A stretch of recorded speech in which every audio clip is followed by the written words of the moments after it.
Hello and welcome to another video on my channel. Today I just want to go over a quick checklist for either new PC builders or people who haven't built one in a while, just of all the parts you're going to need for your PC builds. Let's get into it. Before we get into this video, I just want to say, according to YouTube statistics, 99% of my viewers are not subscribed. So if you'd like to go down below and hit that subscribe button, it would do me a great deal. And it's free and you can always unsubscribe if you want to. Thank you. Alright, so let's get into this video. I want to be using Amazon just for simplicity. And the first thing you want to make sure you have is a motherboard. The motherboard is kind of like the spinal cord. Everything connects to it, and all the data goes through it, from the CPU to the GPU to your storage devices. Everything connects to the motherboard. So it's super important. One thing you want to make sure with the motherboard is that you have the right platform. So for example, the Z490 motherboards work with Intel 10th generation, but if you were going with an 8th gen Intel chip, you want a Z370, or if you're going with an AMD chip, you would want either an X570, B550, or if you're going with an older chip, you can also use a B450. So now that you have your motherboard, the next thing you're going to want to look at is the CPU. There are two main companies for CPUs. Most time they're either an Intel chip like this one right here, or an AMD chip like this one right here. Like I said before, you want to make sure that your motherboard supports the right chip. So for example, this is a 3rd gen Ryzen chip, so you want to either have a B550 motherboard or an X570 motherboard. Ryzen has a little bit better workstation performance. The single thread isn't always as good, so you might want to go with an Intel if you're focusing on gaming, but it's all really comparable. But if you go with an Intel, just make sure you get the right chip. So for the newest 10th gen, you want a Z490 motherboard. Yeah, so after you have the CPU, you're gonna need a GPU if you're gonna be gaming.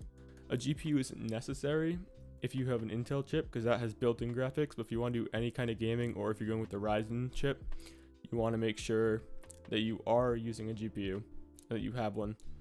So two of the main brands for GPUs are Nvidia, which is the biggest brand. They're kind of the best. They can be a little bit expensive in the higher end, but they're better all around. Some cards have better price to performance, sometimes, not always, but in the end they always have better performance, and you're going to get a better value and future proofing and all that kind of stuff. So in the high end, you have like the new 20 series from Nvidia, like this 2060 right here, that has ray tracing, which is good for graphic design or lighting renders and all that kind of stuff. It's also good if you're a streamer because it has the NVENC encoding, which is very helpful for encoding your stuff without using too much power on the CPU. And there's also, like I said, Radeon cards, but most time you want to stick to Nvidia card.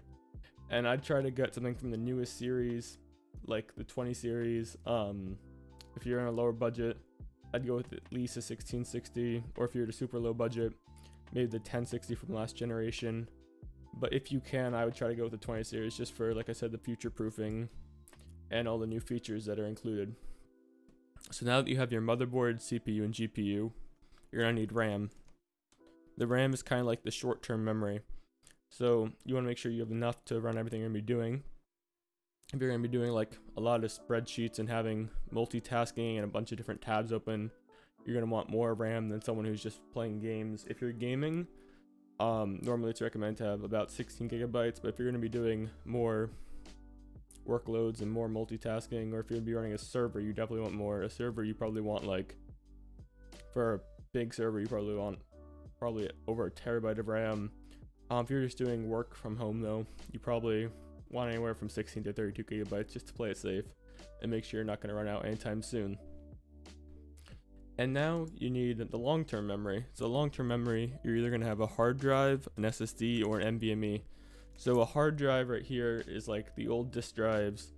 You can get a lot more storage for cheaper, but they're not as fast, so you're not going to be downloading things as fast or uploading things as fast. So if you want to go a little bit faster, you want to go with an SSD. So SSDs are a little bit more expensive, but everything is digital. So not only are you going to have better performance, but they're going to last longer and they're more durable because there's not a spinning disk inside. And recently, the price have actually gone down, so it's not too much more to go with an SSD. I would definitely recommend having an SSD, at least for Windows, so your computer boots up faster, even if you need a hard drive for more storage. If you want to be really quick, you can go with an NVMe SSD, and that plugs directly into the motherboard. Sometimes they're faster than SATA SSDs, sometimes they're not. It really depends. Like, you have to look at the upload and download speeds and get the one that's going to work best for you and that you're going to need for your work or gaming or whatever you're going to be doing on it. So now we've covered RAM, storage, CPU, motherboard, and GPU. You're going to need something to power all this, so you're going to want to get a power supply. Now normally with the power supply, for modern, anything over 600 watts is probably going to work for anything, unless you're going like dual GPUs or whatever, but that's not really super popular anymore. But I would say always go overboard with power supply. Like, if you think you only need 400 watts, I'd go with 600 because, first of all, power supply is degrade over time, so you want to make sure that it's going to last a long time. But also, you just want to have that extra wattage for future upgradability.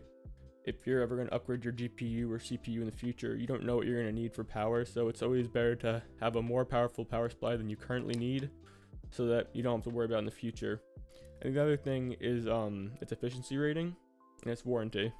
So you want to have a power supply from a trusted brand like Corsair, Thermaltake, EVGA, what are the other brands? Seasonic. Those are all really good brands and they have efficiency ratings. So you want to get one that's at least bronze certified. That'll make sure that it's been tested, regulated, it's going to work. It's not going to destroy your computer. I normally would get something between silver or gold rating. And if you're really worried about it or you have a really powerful system with expensive components, you definitely want to go platinum just for that extra safety and reliability. Now that you have your power supply, you're going to need something to put all the components in, so you're going to need a case.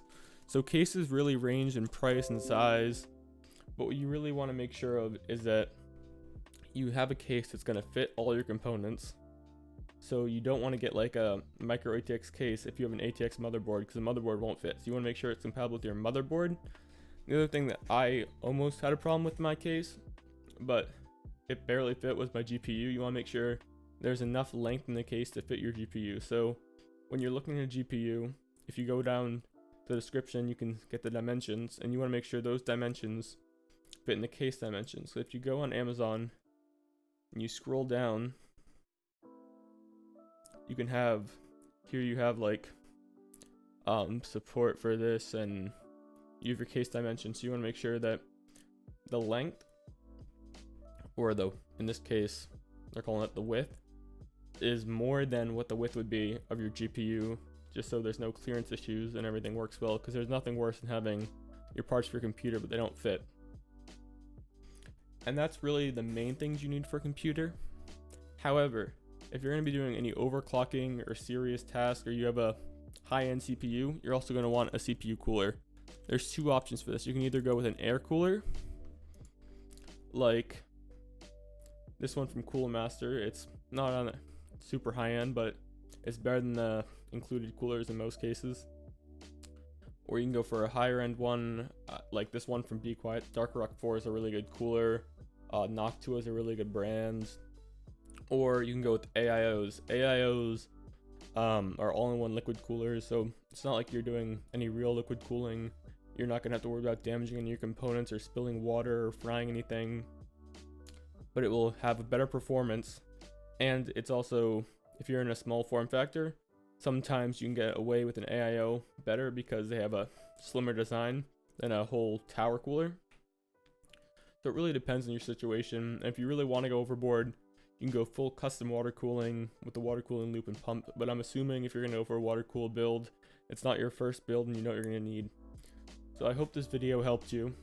If it did, please make sure to leave a like and subscribe. Like I said before, 99% of my viewers are not subscribed. So if you would drop a subscribe down below, it'd really help me out. I'm trying to get to 100 subscribers. And thank you very much. I'll see you next time. Have a good day. Bye.